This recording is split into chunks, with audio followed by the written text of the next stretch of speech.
एक दिन ऑस्कर को पता चलता है कि एल्फ्रेड और मारिया के बीच अफेयर चल रहा है, जहां पर मारिया एल्फ्रेड को दिलो जान से चाहती थी, लेकिन एल्फ्रेड मारिया को बस इस्तेमाल कर रहा था, जिसको जानने के बाद मारिया काफी दुखी हो जाती है और रोने लगती है। कहानी की शुरुआत में हम पोलैंड के एक खेत में एना नाम की एक औरत को काम करते हुए देख पाते हैं। तभी जोसेफ नाम का एक आदमी पुलिस ऑफिसर से भागते हुए उसके पास आता है और उस औरत को उसे छुपाने के लिए रिक्वेस्ट करने लगता है, जिस वजह से वो औरत उसे अपनी स्वर्ग के अंदर छुपा लेती है। थोड़ी देर बाद पुलिस ऑफिसर उसे ढूंढते हुए वहां पर आता है और एना से उसके बारे में पूछता है, लेकिन एना उन्हें बताती है कि जोसेफ उस तरफ भागा है, जिसके बाद वो पुलिस ऑफिसर जोसेफ को ढूंढने के लिए वहां से जाने लगते हैं। पर तभी एना जोर से चीख पड़ती है जैसे कि उसे किसी ने काटा, लेकिन वो पुलिस कांस्टेबल उसके ये सब कुछ करतूत को इग्नोर करके वहां से चले जाते हैं। जिसके बाद हम देखते हैं कि जोसेफ स्वर्ग से बाहर निकलता है और अपने पैंट के खिड़की को बंद करके एना के साथ वहां से जाने लगता है। इसके बाद से जोसेफ एना के साथ ही रहने लगता है और ऐसे ही और एक साल गुजर जाता है। वो दोनों अभी भी पुलिस से छुप कर रह रहे थे, लेकिन एक दिन पुलिस ऑफिसर जोसेफ को पकड़ लेते हैं और उसके ऊपर अंधाधुंध गोलियां चलाने लगते हैं, जिस वजह से जोसेफ पुलिस से बचने के लिए पानी में कूद जाता है और इसके बाद से वहाँ पर किसी को भी जोसेफ के बारे में कुछ भी पता नहीं चलता। कुछ लोगों को ऐसा लगता है कि जोसेफ पानी में डूबकर मर चुका है और कुछ लोग सोचते हैं कि जोसेफ वहाँ से अमेरिका भाग गया है और अमेरिका में एक आलीशान जिंदगी जी रहा है।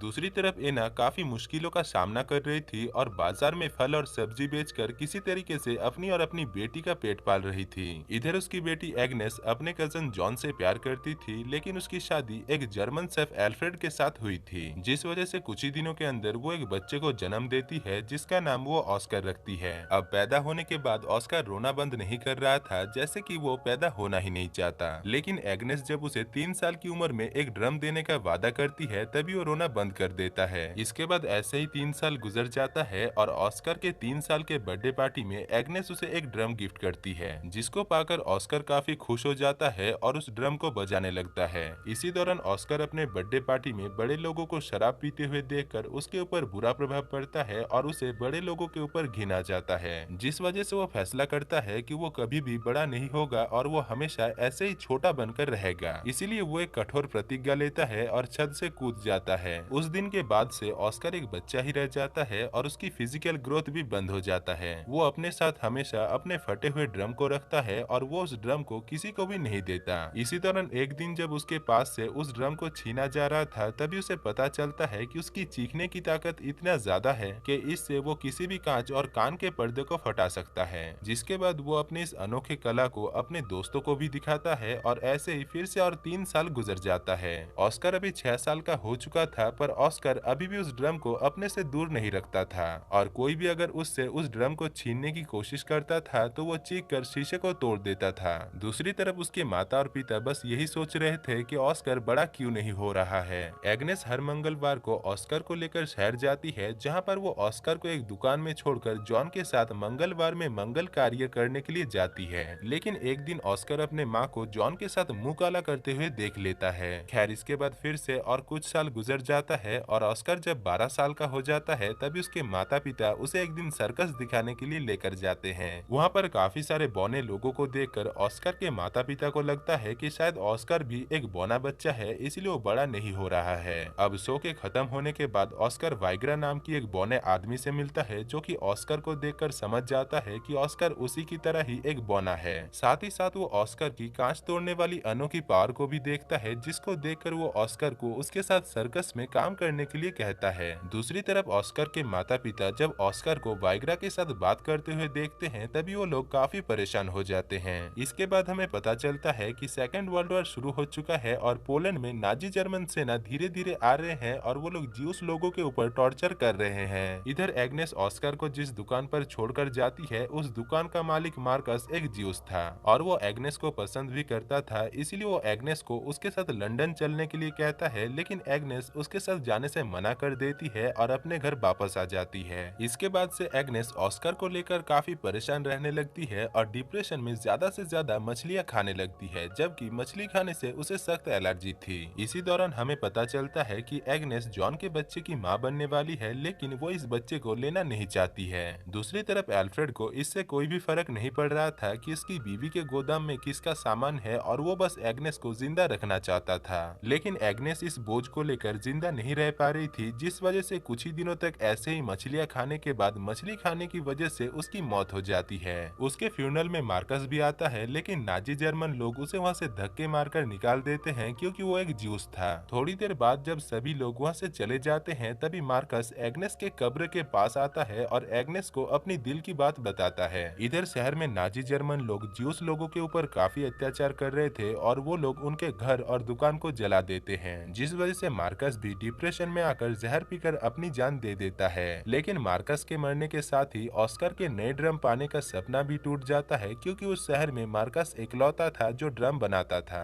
इसीलिए वो अपने पुराने ड्रम को ठीक करवाने के लिए जॉन के साथ जाता है और जॉन उसे अपने ऑफिस यानी पोस्ट ऑफिस लेकर जाता है। अब वहाँ पर पहुंचकर जॉन को पता चलता है कि नाजी जर्मन सिपाही उनके ऊपर हमला करने वाले हैं। इसीलिए पोस्ट मास्टर जॉन को भी एक गन देकर नाजी जर्मन के साथ उसे लड़ने के लिए कहते हैं। उस दिन वहाँ पर एक काफी भयानक हमला होता है, जिससे कि वो पोस्ट मास्टर घायल हो जाता है जो कि इस हमले को लीड कर रहा था। यहाँ पर ऑस्कर और जॉन उसे बचाने की काफी कोशिश करता है, लेकिन वो दोनों उसे बचा नहीं पाते। इसके बाद नाजी जर्मन सिपाही पूरे पोस्ट ऑफिस में आग लगा देते हैं और जॉन के साथ साथ बाकी सारे लोगों को बंदी बनाकर उन्हें जान से मार डालते हैं। दूसरी तरफ ऑस्कर किसी तरीके से एक पागल आदमी की वजह से नाजी जर्मन सिपाहियों से बच जाता है। अगले सीन में हम देखते हैं कि एल्फ्रेड मारिया नाम की एक 16 साल की लड़की को अपने घर के काम में रखता है, जहाँ पर वो ऑस्कर की भी ख्याल रखती है। यहाँ पर ऑस्कर मारिया के साथ रहकर उसके प्यार में पड़ जाता है और उसे चाहने लगता है। उधर मारिया को लग रहा था कि ऑस्कर एक बच्चा है, पर ऑस्कर और मारिया दोनों की ही उम्र बराबर थी, जिस वजह से ऑस्कर मारिया के काफी करीब आ जाता है और मारिया को लेकर उसका विचार भी कुछ अलग ही था। खैर एक दिन ऑस्कर को पता चलता है कि एल्फ्रेड और मारिया के बीच अफेयर चल रहा है, जहाँ पर मारिया एल्फ्रेड को दिलो जान से चाहती थी, लेकिन एल्फ्रेड मारिया को बस इस्तेमाल कर रहा था, जिसको जानने के बाद मारिया काफी दुखी हो जाती है और रोने लगती है। इधर ऑस्कर मारिया को जब संभालने की कोशिश करता है, तभी मारिया उसके ऊपर गुस्सा होकर उसे धक्का दे देती है और उसे बोना कहकर गालियां देने लगती है। थोड़ी देर बाद जब उसका गुस्सा शांत होता है, तभी वो ऑस्कर के पास आकर उससे माफी मांगती है, पर बदले में ऑस्कर उसे मारकर वहां से चला जाता है। अगले सीन में हम देखते हैं कि मारिया एल्फ्रेड के बच्चे की मां बनने वाली है, लेकिन ऑस्कर उस बच्चे को मारना चाहता है। पर वो जब उस बच्चे को मारने की कोशिश करता है, तभी मारिया उसे रोक लेती है। इसके बाद कुछ ही दिनों में मारिया एक बच्चे को जन्म देती है, जिसको पाकर घर के सभी लोग काफी खुश होते हैं सिवाय ऑस्कर के।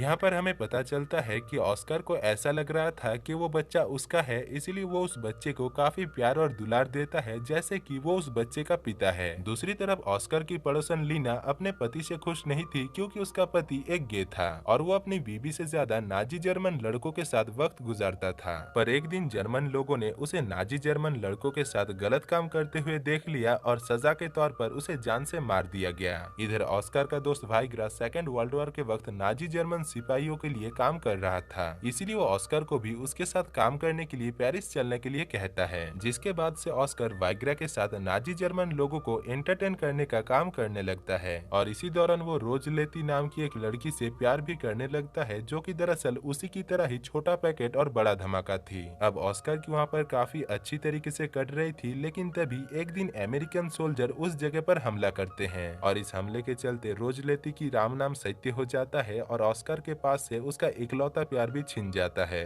इसके बाद ऑस्कर फिर से अपने घर वापस आता है, जहाँ पर वो मारिया के 3 साल के बेटे को एक ड्रम गिफ्ट करता है, जैसे कि उसे बचपन में उसकी माँ ने दिया था। यहाँ पर मारिया ऑस्कर को पसंद नहीं कर रही थी और ऑस्कर के वापस आने पर उसे थोड़ा भी अच्छा नहीं लग रहा था, लेकिन एल्फ्रेड ऑस्कर के आने पर काफी खुश था, क्योंकि बाप तो बाप ही होता है। दूसरी तरफ शहर में चारों तरफ दंगे फसाद चल रही थी, क्योंकि इस वक्त सेकेंड वर्ल्ड वॉर काफी जोरों शोरों से चल रहा था और नाजी जर्मन सिपाही आम ज्यूस लोगों के ऊपर टॉर्चर करके उन्हें जान से मार रहे थे, जिस वजह से एल्फ्रेड अपने फैमिली के साथ साथ लीना को लेकर पूरा दिन बेसमेंट में छुपा रहता था और सिर्फ रात में ही खाने की तलाश में बाहर आता था। पर एक दिन कुछ नाजी जर्मन सिपाही उन लोगों को ढूंढते हुए बेसमेंट के अंदर आ जाता है और लीना के साथ जबरदस्ती करने लगता है। साथ ही साथ वो लोग एल्फ्रेड को भी उसका परिचय देने के लिए कहता है, लेकिन एल्फ्रेड उनसे झूठ कहता है और वो कहता है कि वो नाजी जर्मनी है। पर उन लोगों को एल्फ्रेड की बातों पर विश्वास नहीं होता और एल्फ्रेड के हुतिया हरकत करने पर वो लोग एल्फ्रेड को जान से मार डालते हैं। अगली सुबह मारियस नाम की एक ज्यूस आदमी एल्फ्रेड के दुकान पर आता है, जिसको उस जगह का नया मालिक बना दिया गया है। एल्फ्रेड के दुकान को अपने हाथ में लेने के बाद मारियस ने ही एल्फ्रेड के फ्यूनरल को संभाला, क्योंकि उसकी बीबी और बच्चे भी एक एक्सीडेंट में मर गए थे और वो अपने को खोने का दर्द जानता था। अब एल्फ्रेड के फ्यूनरल पर ऑस्कर को एहसास होता है कि वो पूरी तरीके से अनाथ है, इसलिए उसे फिर से बड़ा होना होगा,